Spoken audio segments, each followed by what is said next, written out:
Ako ang hindi dapat ipanganak.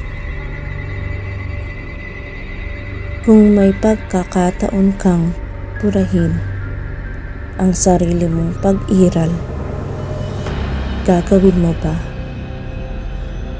Kahit kapalit nito ang pagbangon ng isang bagay na mas matanda pa sa oras. Ako si Adrian, at kung may isang bagay akong gustong aminin bago matapos ang lahat, ito ay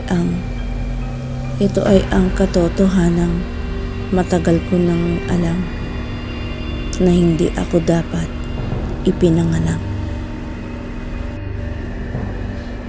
Hindi ito simpleng emosyon o depresyon. Hindi ito yung tipong sinasabi ng mga taong pagod na sa buhay. Hindi, iba ito. Dahil ako ay may 2 buhay. At isa sa mga iyon ay hindi sa mundong ito. Sana nagustuhan nyo ang ating kwento ngayon. Sa mga bago pa lang sa ating channel, maaari po bang pa-like, subscribe, share, and comment. Maraming salamat po. Lumaki akong tahimik na tao. Walang barkada, walang kaaway. Para lang akong anino na dumadaan sa buhay ng iba. Sa umaga, isa akong ordinaryong IT specialist sa isang maliit na kumpanya sa Quezon City. Maayos ang trabaho, sapat ang sahod, at walang kakaiba kung titignan mo lang sa ibabaw. Pero tuwing gabi, nagiging iba ako. Hindi ko maalala kung kailan nagsimula. Basta, isang gabi, nagising ako sa gitna ng kagubatan. Hubad ang paa ko, basang-basa ng hamog ang paligid, at ang hangin may kakaibang bigat. Bumalik ka na naman. Bulong ng isang boses sa likod ko. At paglingon ko, nakita ko siya. Isang matangkad na lalaki. Maitim ang balat. May pulang mata at may usok na lumalabas sa kanyang bibig. Para siyang nilalang mula sa alamat. Hindi tao. Hindi ka pa handa, sabi niya, at hindi ka pa rin dapat narito. Sana nagustuhan nyo ang ating kwento ngayon. Sa mga bago pa lang sa ating channel, maaari po bang pa-like, subscribe, share, and comment. Maraming salamat po. Ang mundo ng mga engkanto. Sa bawat gabi na natutulog ako, napupunta ako sa mundong iyon. Isang mundo na tila paralel sa atin, ngunit mas matanda, mas mabangis, at mas totoo. Doon ko nalaman ang salitang engkanto. Hindi bilang alamat, kundi bilang katotohanan. Ang mga puno ay may mga mata. Ang hangin ay may bulong. At ang lupa ay may alaala. At ako, hindi ako bisita doon. Isa akong bahagi ng mundong iyon. Anak ka ng pagkakamali, sabi sa akin ng isang matandang babae. Lagi akong nakikita sa gitna ng isang ilog. Isang pagkakamali hindi dapat mangyari. Ano? Ako? Tanong ko minsan. At ngumiti siya. Isang hiwa sa pagitan ng oras. Ang lihim ng aking mga magulang. Nagsimula akong magtanong sa totoong mundo.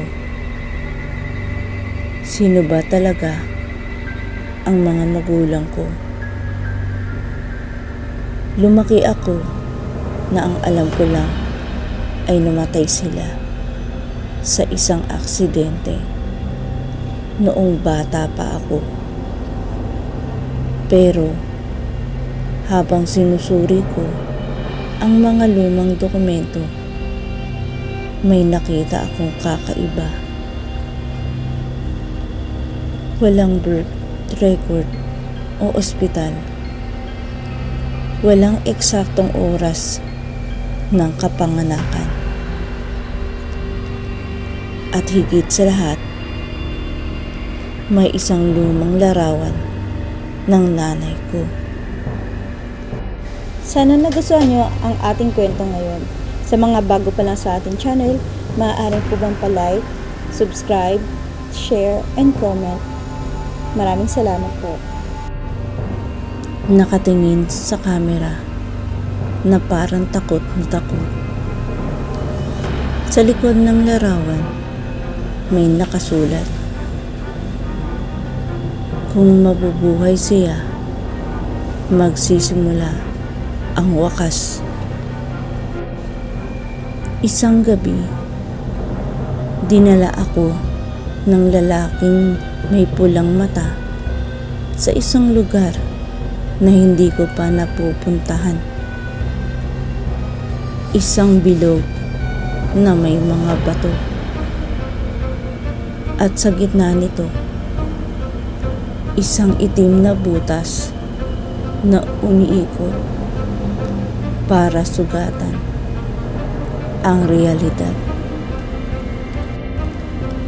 Portal? Sabi niya, papasok sa oras. Bakit ako naandito? Tanong ko. Dahil ikaw ang susi. Ipinaliwanag niya sa akin ang lahat, na ako ay hindi simpleng tao, na ang aking ina ay minsang pumasok sa mundo ng mga engkanto, at doon may ginawa siyang hindi dapat ginawa. Nakipagkasundo siya para sa pag-ibig, para sa kapangyarihan, para sa isang anak. Ako ang katotohanan.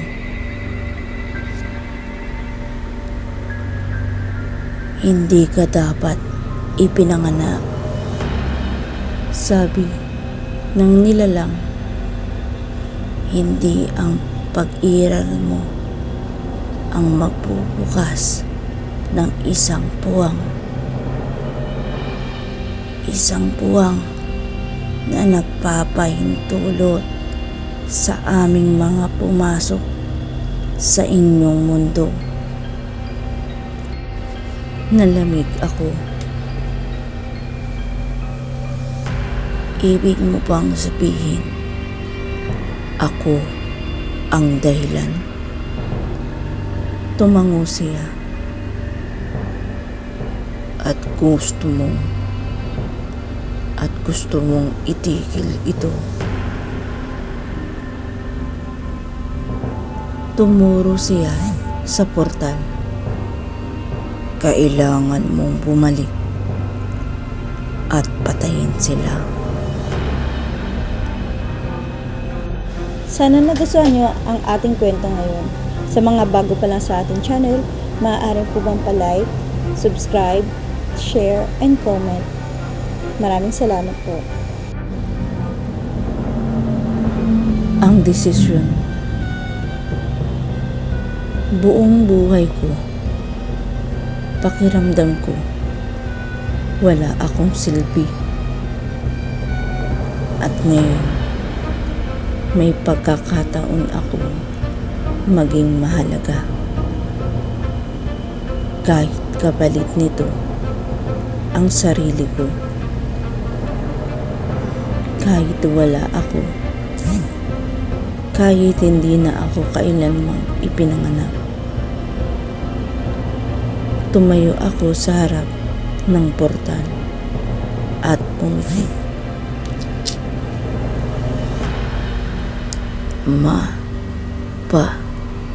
Patawad. At tumalon ako. Ang nakaraan. Nagising ako sa isang bahay. Luma na, tahimik, may amoy ng kandila at lumang kahoy. At naroon siya, ang nanay at tatay ko. Bata pa, masaya, walang idea sa kung ano ang mangyayari. Nakita ko kung paano sila magkakilala. Mga kaibigan, maaari ba kayong mag-iwan ng comment tungkol sa ating kwento? Sa ngayon, ay puputulin ko muna ang ating pagkukwento. Sa mga bago pa lang sa ating channel, maaari bang pa-subscribe, like, share, and comment. Maraming salamat sa inyong pagsuporta. Ang kwentong Kababalaghan.